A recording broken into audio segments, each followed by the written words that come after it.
The sun beat down mercilessly on the small frontier town, its heat settling like a heavy cloak over the wooden planks of the trading square. Dust swirled in the air as the crowd gathered, their voices a low hum of gossip and anticipation. But today the auction wasn't about cattle, horses, or wagons. Today it was about her. At the center of the stage stood a girl no older than 16, barefoot, thin, and covered in a mixture of dirt and defiance. Her hair was long and tangled, a dark curtain that shielded her expression from the jeering stares of the townsfolk. The auctioneer, a rotund man with a red face, tugged her roughly by the arm, forcing her to stand straight. "Here she is, folks," he bellowed, his voice echoing against the saloon walls.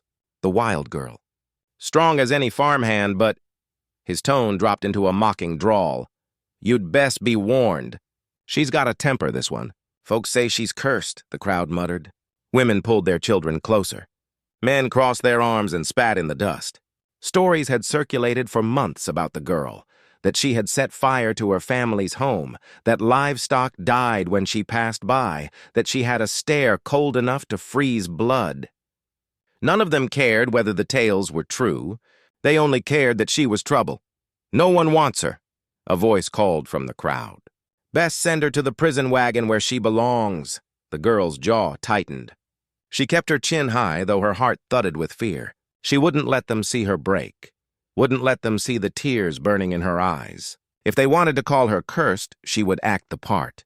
She spat at the ground near the auctioneer's boots, earning a few gasps and chuckles from the onlookers. The auctioneer scowled. Now, don't be fooled by her spitfire ways. She'll work hard enough for the right master." "Who'll give me $50? 50? Come now, gentlemen, she's healthy." 40, 30? Silence. Not a hand moved. For the first time, the girl felt a stab of panic. She had convinced herself she didn't care what happened, but the truth was harsher. If no one bid, she would be thrown into the back of a prison cart, bound for a miserable fate in some distant workhouse. She clenched her fists, forcing herself to stand tall. Better prison than bowing to these people. And then, from the edge of the crowd, a voice spoke. Calm, firm, unhurried. "I'll pay 20. Heads turned. Standing apart from the others was a man in his 30s, broad-shouldered, weathered from the sun, with the steady gaze of someone who didn't bend easily. His hat shadowed his eyes, but there was no mistaking the authority in his voice. This was no drifter or reckless fool. This was the rancher. The auctioneer blinked. 20. Well, that's... He glanced at the crowd, hoping for another bid, but no one challenged the offer. "Sold! To Mr. Callahan, the rancher of Redstone Valley." The gavel struck. The crowd erupted in whispers. Some scoffed at the rancher's foolishness. Others shook their heads in pity. The girl narrowed her eyes, confused. Why would he waste his money on someone like her? As the auctioneer shoved her down the steps, she braced herself for cruelty. But when she reached the rancher, he simply looked at her with an expression she hadn't seen in years.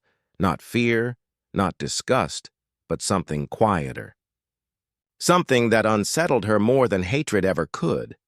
It was kindness.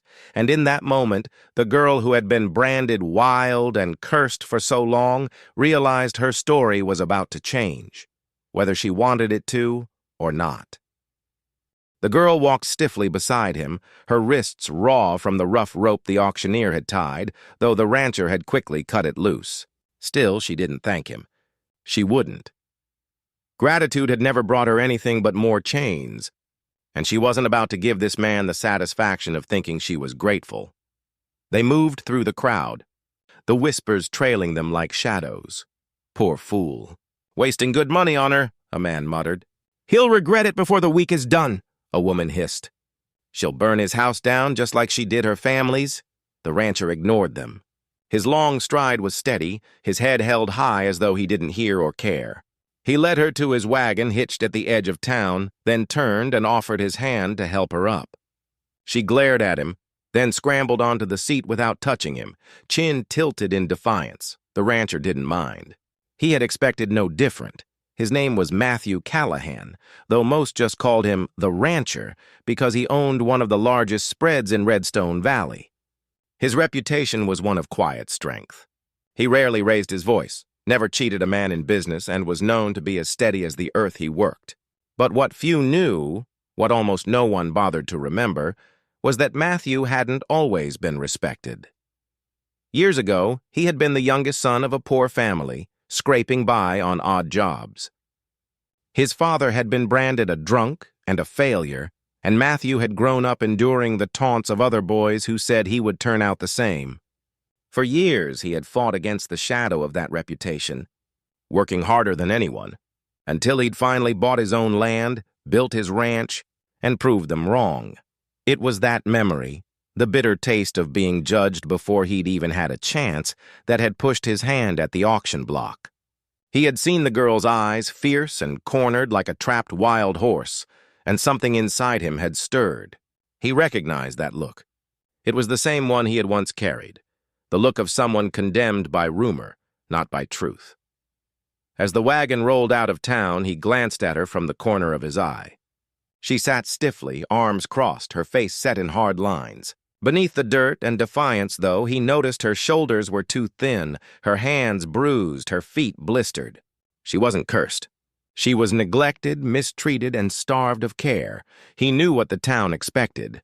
They thought he had bought himself cheap labor or a fool's burden. They thought she would make his life miserable until he tossed her aside. But Matthew hadn't bought her to work or to serve. He hadn't even bought her because he pitied her. He had bought her because he couldn't stomach the thought of her being thrown away like unwanted cattle. "I didn't need you to buy me," she snapped suddenly, breaking the silence, her voice sharp as a blade. "I don't need anyone." Matthew didn't look at her right away. He kept his eyes on the trail, the reins steady in his hands. When he finally spoke, his tone was calm, almost matter-of-fact. "Maybe not, but everyone deserves a chance." She blinked, startled.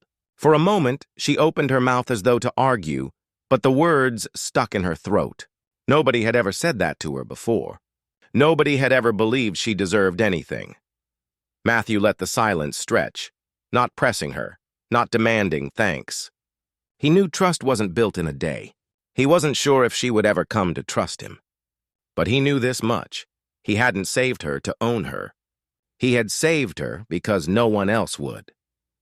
As the wagon rolled toward the wide expanse of Redstone Valley, Matthew made a quiet vow to himself. Whatever it took, he would give the girl a chance to prove the world wrong, even if it meant risking his own peace to do it. The first days on Matthew Callahan's ranch were anything but peaceful.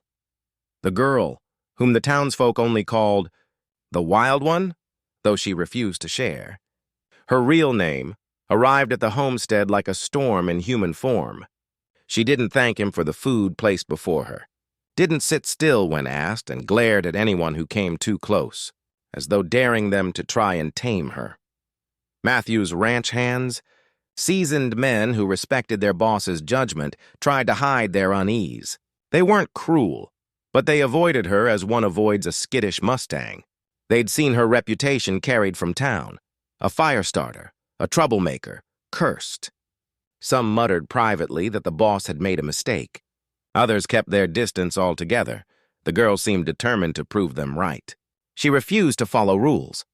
At night, she snuck from her small room in the bunkhouse, stealing food from the kitchen even though supper had already been laid out for her. In the mornings, she wouldn't rise when the others did, pulling the thin blanket over her head until someone came knocking. One afternoon, when Matthew asked her to help with the chickens, she stormed off, declaring she wasn't his servant. Another time, when one of the ranch hands tried to show her how to mend a fence, she snatched the hammer and hurled it into the dirt with a scowl. It wasn't laziness, it was defiance. A shield she wore like armor. More than once, Matthew caught her sneaking toward the boundary fences, as if plotting escape. The second time, he stood quietly and watched her test the latch on the gate. When she realized he was there, she spun on him, fists clenched, ready for a fight. But Matthew didn't shout, didn't scold. He only shrugged. "If you run," he said evenly, "you'll find nothing but miles of desert and folks who'd like to see you fail. You'll come back starved or worse." Her eyes burned, but she didn't argue. She simply stomped past him, muttering curses under her breath.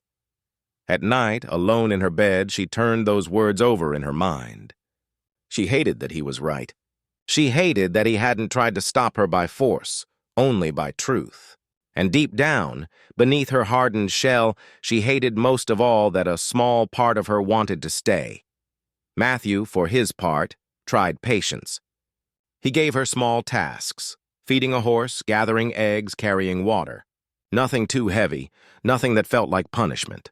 When she completed them, even with a scowl, he nodded once, as if to say, "That'll do." When she failed or refused, he didn't lash out. He let her sulk, and then quietly offered her another chance the next day. It was maddening for her. She had expected cruelty, punishment, anger. Those she knew how to handle. But kindness? Patience? That unsettled her more than ropes or chains ever had.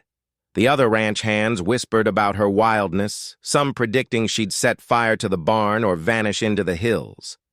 But Matthew never wavered. He watched her with the same steady gaze he gave his cattle and his land, firm, unyielding, but not unkind. The girl was untamed, yes. She was sharp-tongued and quick to rebel. But Matthew saw something beneath the defiance, a spark not of malice but of survival. A child who had learned the world could not be trusted, and so she trusted no one. And though she didn't know it yet, that stubborn wildness was the very thing that would one day save them both. Rumors travel faster than truth on the frontier. By the end of the first week, news had already spread across Redstone Valley. Matthew Callahan had taken in the wild girl. In the saloon, men leaned on the bar, trading stories about her. "She's the one who burned her own family alive." "Mark my words." "Nah, I heard she talks to spirits in the woods, curses anyone who crosses her. She's dangerous. Poor Callahan's a fool for thinking he can change her." By the time those whispers reached the ranch hands, their unease only deepened. Some avoided her completely. Others treated her like a ticking time bomb. When she walked into a room, conversations dropped to hushed tones. When she brushed past someone, they gave her a wide berth, as though her very shadow might scorch them. The girl felt every glance, every whisper, even when no one dared speak to her directly. She had lived with rumors long enough to know how they grew, like weeds choking out any chance of truth. The more people repeated lies, the more those lies hardened into fact. And though she carried herself with chin high and eyes fierce, inside she was tired of being a monster in other people's stories. One evening, as the sun dipped behind the ridges and painted the sky in streaks of fire, Matthew found her sitting on the fence rail, staring out at the cattle grazing below. She didn't notice him at first, so lost was she in her thoughts. "They don't trust me," she muttered when she realized he was there. Her voice was flat, but there was a tremor beneath it. "And they're right not to. Everyone says I'm cursed." Matthew leaned against the post, arms folded, studying her carefully. "You believe that?" She turned her head sharply, glaring as though daring him to laugh. "Why shouldn't I? My stepfather said it. The neighbors said it. Even my mother." Her voice cracked, but she bit it back, hardening her tone again. "The fire didn't touch them, but they said it was my fault. Said I brought ruin." Matthew didn't flinch, didn't offer pity, didn't tell her she was wrong. He knew words alone couldn't undo scars that deep. Instead, he asked, "What happened that night?" For a long moment, she didn't answer. Her hands tightened on the fence rail until her knuckles whitened. Then haltingly, she spoke. She told him of waking to smoke, of trying to scream, of being shoved aside by her stepfather when she tried to save her younger brother. She told him of being dragged from the flames and accused before the ash had even cooled. "They said I said it," she whispered, staring at the horizon. "But I didn't. I swear I didn't. Nobody believed me.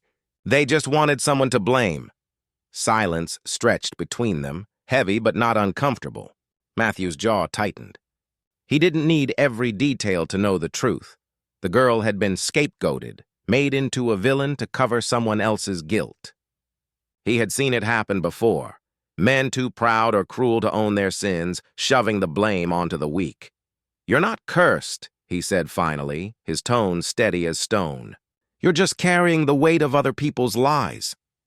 Her breath caught, but she turned her face away quickly so he wouldn't see the flicker of relief, or the tears she refused to shed.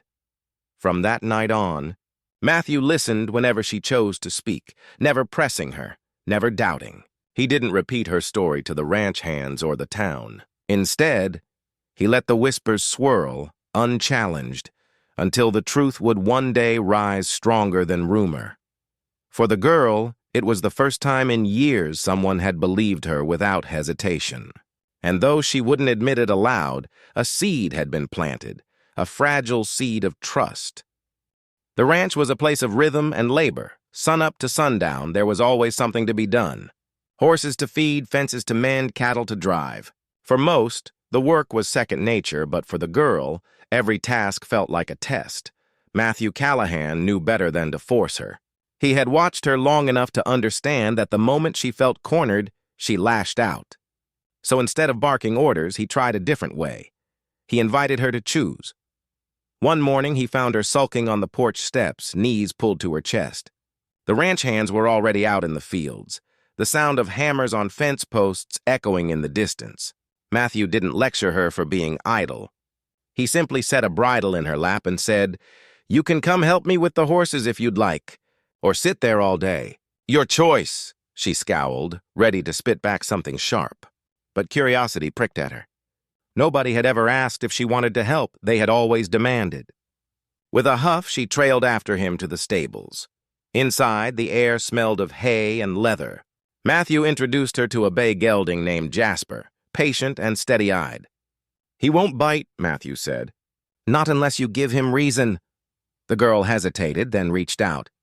The horse's warm breath puffed against her palm, and for the first time in a long while, she felt something other than fear or anger. She whispered a wordless sound, a soft hum, and Jasper leaned closer. Matthew said nothing, only nodded in approval. From then on, he gave her tasks small enough to handle but meaningful enough to matter. He showed her how to curry a horse, how to scatter feed for the chickens, how to haul buckets of water without spilling half along the way. When she bristled at instruction, he backed off, letting her figure things out on her own. When she succeeded, even clumsily, he offered a quiet, "Good work." No praise too heavy, no false flattery, just simple acknowledgement. It unsettled her more than anger would have. At night, when she thought no one noticed, she began to mimic the others, sweeping the porch steps without being asked, stacking firewood neatly instead of leaving it in a heap. She did it grudgingly, but she did it. The ranch hands still kept their distance, but even they began to see small changes.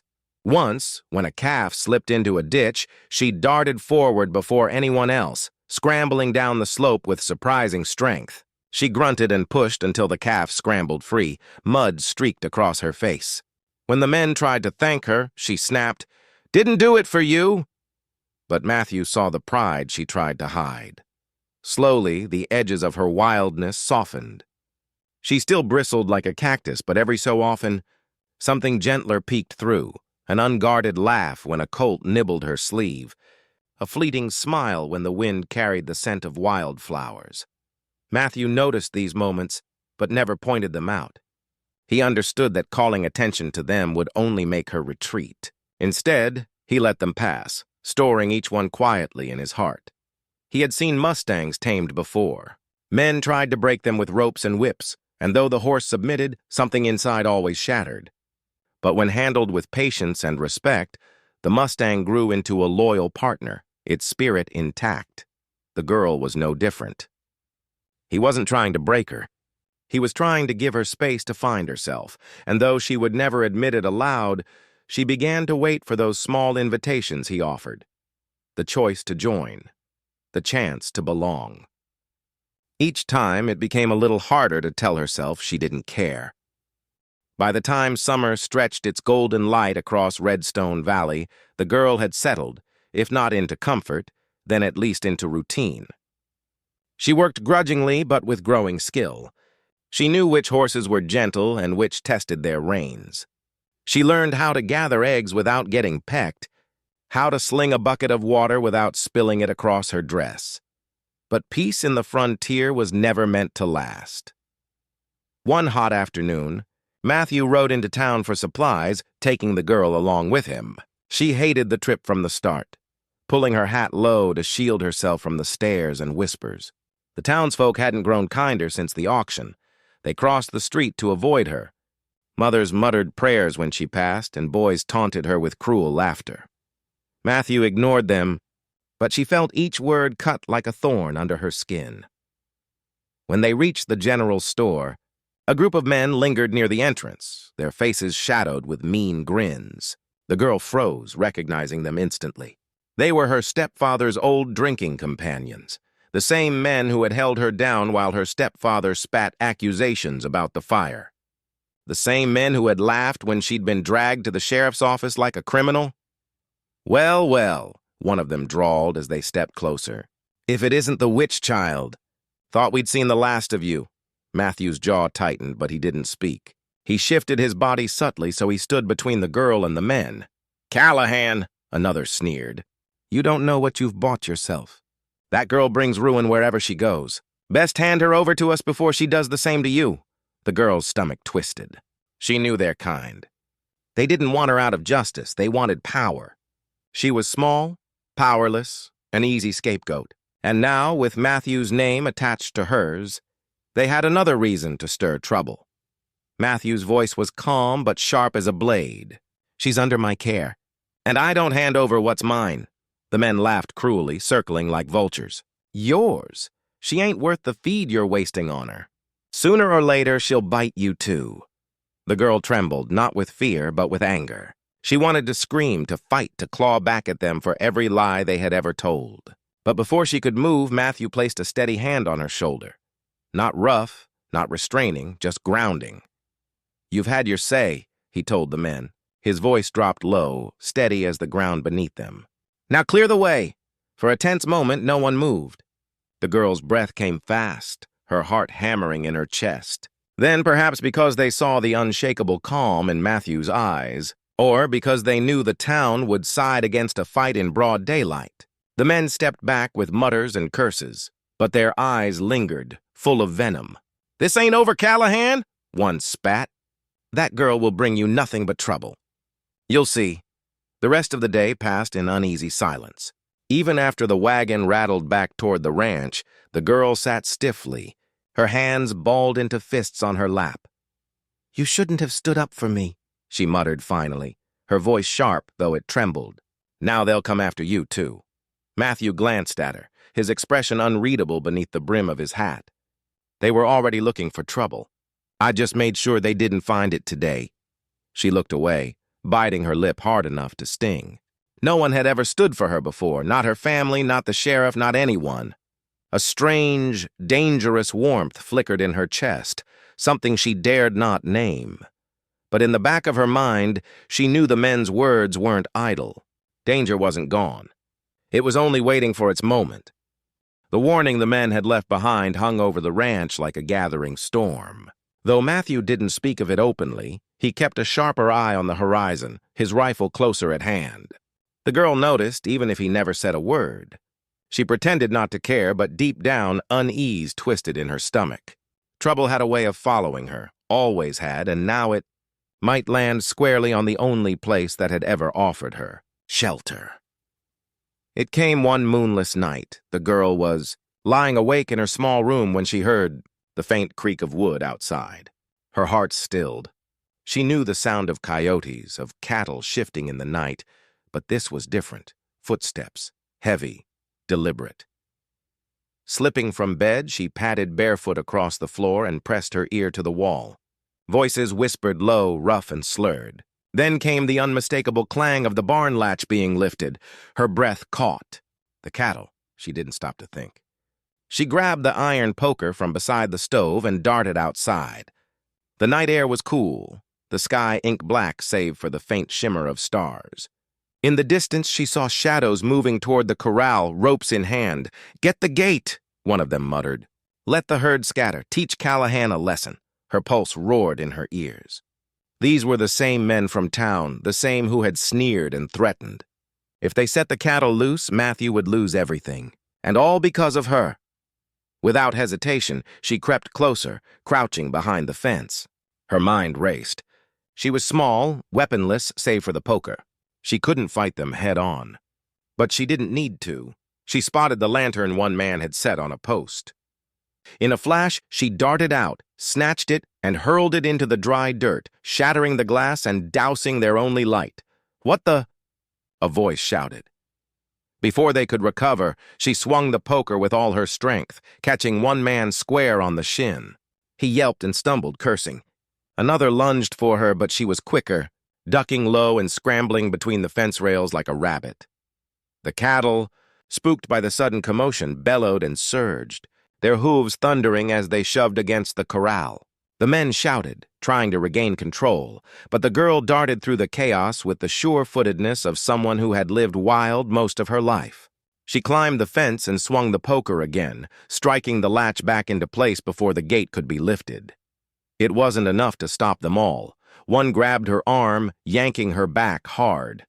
She gasped, struggling, the poker slipping from her hand, and then came Matthew's voice. "Strong! Commanding! Let her go!" The men froze as he stepped into the clearing, rifle leveled, his figure tall and immovable in the starlight. His ranch hands flanked him, carrying lanterns that threw sharp light across the intruders' faces. "Looks like you boys picked the wrong night," Matthew said evenly. The men muttered excuses, their bravado crumbling under the weight of cold steel and steady eyes. One by one, they slunk back into the darkness, limping and cursing, until only the night remained. The girl stood trembling, her arm still smarting from the grip, her chest heaving. Matthew lowered his rifle and turned to her, his gaze steady. "You saved the herd," he said simply. Smart thinking. She blinked, stunned. No one had ever praised her courage before. Not once. She wanted to brush it off, to sneer and say she hadn't done it for him. But the words wouldn't come. Her throat felt tight. For the first time in years, she realized she wasn't just surviving. She had fought back. And more than that, she had won.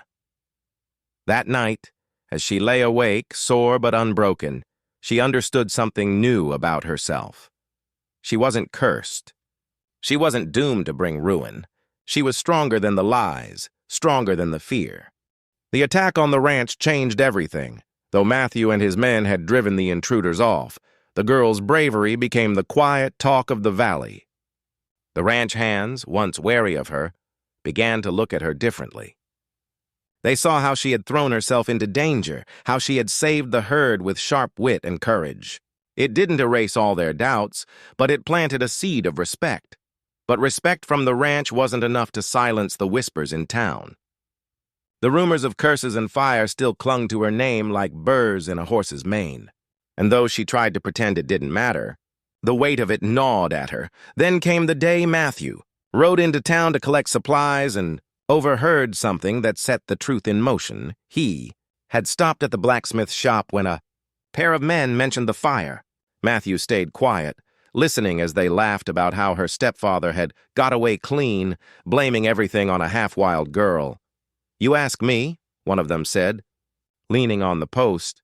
It was old Travis himself who knocked over that lantern when he was drunk. Whole place went up like kindling. Easier to point the finger at the girl than own up to his mess. Matthew's jaw tightened. It wasn't proof, not yet, but it confirmed what he had suspected all along. The fire hadn't been her fault. She had been a scapegoat. The following week, the sheriff came riding out to Callahan's ranch. Word had spread that the men who attacked the cattle had been boasting in a saloon, bragging that they had been hired by none other than Travis, the girl's stepfather. The sheriff, tired of their drunken tongues, had dragged them in for questioning. Under pressure, they confessed, the fire years ago had started with Travis, drunk and careless. To save himself, he had pointed the finger at the girl. And to keep the lie alive, he had spread tales of curses and bad luck until no one questioned him. When Matthew brought the girl into the sheriff's office to hear the truth, she stood rigid as stone. The sheriff's words washed over her, heavy and strange, as if she were hearing them through water. For years she had carried the shame, the guilt, the belief that maybe, just maybe, the fire had been her doing. To hear it laid bare, to know her stepfather had destroyed her life with a lie, it was almost too much. Her fists clenched at her sides. "So it wasn't me," she whispered, her voice trembling. "It was him," the sheriff nodded gravely. Aye, you were just a child. You tried to help. That man, he's the one who doomed you." Her knees threatened to buckle, but Matthew steadied her with a hand on her shoulder. He didn't speak, didn't fill the silence with empty comfort. He just stood there, a solid anchor while the ground shifted beneath her. For the first time in years, tears slipped down her cheeks. Not the angry, bitter tears she had shed alone, but tears of release. The chains of guilt that had bound her for so long snapped one by one. When they left the sheriff's office, she walked with her head higher than before. The townsfolk still whispered, still eyed her with suspicion, but their words no longer sank into her skin like barbs. She knew the truth now, and nothing they said could take it away. That night, back on the ranch, she sat on the porch steps beside Matthew. The cicadas buzzed in the grass, the stars glittered above, and for the first time, the world felt wide open instead of suffocating. "You believed me," she said softly. Matthew didn't look at her, his gaze fixed on the horizon. "I always did," her throat tightened. For years, she had dreamed of someone saying those words. Now that they had, she didn't know whether to laugh or cry. Instead, she let the silence stretch, warm and steady between them. For the first time in her life, the truth wasn't her burden alone, it was her freedom. The days after the truth came out were unlike any the girl had ever known. For the first time, she wasn't haunted by the shadows of her past. The fire wasn't her curse, her fault, her shame. It was a wound inflicted on her. And though the scar still lingered, the weight that had bent her back for years was gone. She carried herself differently now. Matthew noticed it first. The way her shoulders squared when she walked into the barn, the way she no longer avoided the eyes of the ranch hands. They too felt the change. No longer did they treat her like some wild creature that might bolt or bite. She had earned their respect with her bravery, and now, with the truth revealed, she belonged among them. Yet for Matthew, belonging wasn't the only thing he saw. He began to notice the quiet strength in her hands, the way they soothed even the most skittish horse. He noticed the soft hum she carried on the wind while she worked, a melody rough but tender, like a song the prairie itself might sing. And sometimes, when he caught her gazing out across the fields at sunset, her hair lit like fire by the last golden light. His chest tightened in a way he hadn't felt in years. Still, he held his tongue. Matthew had lived long enough to know that trust was not a thing to be forced. The girl had lived with betrayal for too long. If love was ever to grow, it had to come slowly, naturally, like rain coaxing life from dry earth. But the girl noticed him too. She noticed how he never treated her as fragile, nor as a burden. He gave her space to fight her own battles, yet he was always there when she faltered. The memory of his steady hand on her shoulder after the sheriff's revelation lingered with her like warmth by a fire. At first, she resisted the feelings stirring inside her. Love, she told herself, was dangerous. It left scars deeper than any fire. And yet, when Matthew's quiet laugh echoed across the ranch yard, when his eyes softened as he spoke to her, the walls she had built began to crack. One evening, as summer waned and the air grew crisp, they found themselves mending a fence together. The sun had dipped low, painting the sky in streaks of pink and violet. The ranch hands had gone in for supper, leaving them alone in the fading light. She held a rail steady while Matthew hammered the post.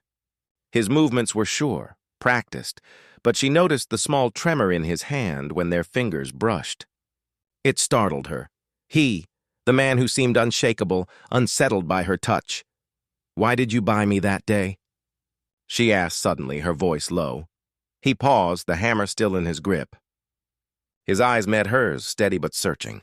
"Because I saw someone worth saving," he said simply. "Not a curse. Not a burden, just a girl who deserved a chance."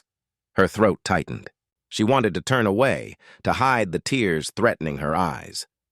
But instead she let the silence hold them, let the truth between them breathe. In that moment, something shifted. It wasn't a grand declaration, nor a sudden rush. It was gentler, steadier, like a seed pushing through the soil after a long winter. Trust was taking root, and with it, the tender beginnings of love. That night, she lay awake, the memory of his words replaying in her mind. For years, she had believed no one would ever see her for more than the lies that followed her. But Matthew had. And slowly, carefully, she began to wonder if she could see herself the way he did. Autumn rolled gently across the valley, painting the fields in shades of gold and rust. The ranch thrived, the cattle strong, the fences mended. Life, for the first time in years, held a rhythm of peace. Yet beneath the quiet days and steady work, something deeper stirred between Matthew and the girl. Neither had spoken of love. Words they both knew could be fragile things, easily broken, easily twisted. Instead, their bond revealed itself in the small moments, in the way Matthew poured an extra cup of coffee at breakfast without asking if she wanted one, in the way she left the barn lantern burning just a little longer, knowing he often worked late, in the way their silences together felt warm rather than empty. But healing, for both of them, wasn't simple. Matthew carried scars of his own. He had buried a wife once, years ago, the pain of that loss tucked deep into the quiet corners of his heart. It made him cautious, careful with his feelings. To let someone in again meant opening wounds he had long stitched shut. The girl, too, still wrestled with her ghosts. Though she knew the fire hadn't been her fault, the years of rejection and cruelty had left marks not easily erased. Some nights she still woke gasping, the imagined smell of smoke in her nose. Some mornings she doubted her worth, wondered if she truly belonged. And yet, it was in sharing those scars that their love grew strong. One cold evening, as frost rimmed the windows and the fire cracked in the hearth, Matthew found her sitting alone at the table, staring into the flames. Her hands were clasped tight, her shoulders tense. "Can't sleep?" he asked gently. She shook her head. "I keep seeing it, the fire." The looks in their eyes when they said it was me. Sometimes I wonder if I'll ever stop hearing them. Matthew sat beside her, his presence solid as stone. He didn't offer platitudes. He didn't tell her to forget. Instead, he said quietly, "Scars don't vanish, but they remind us we survived."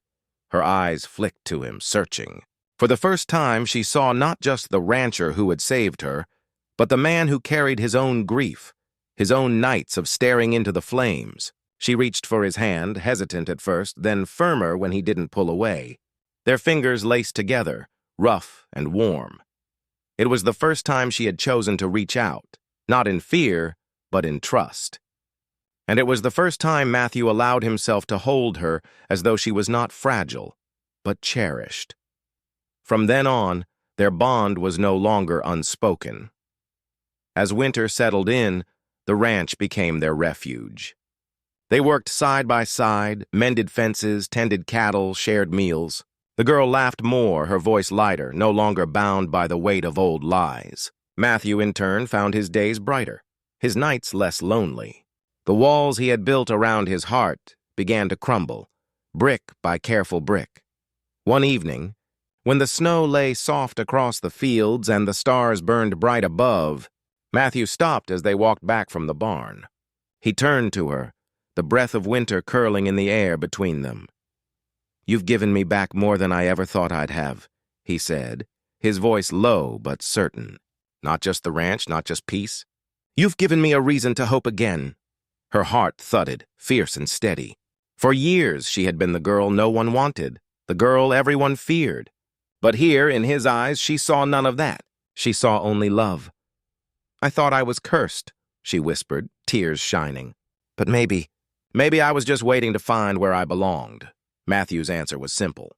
He drew her close, their foreheads touching, the cold forgotten as warmth bloomed between them.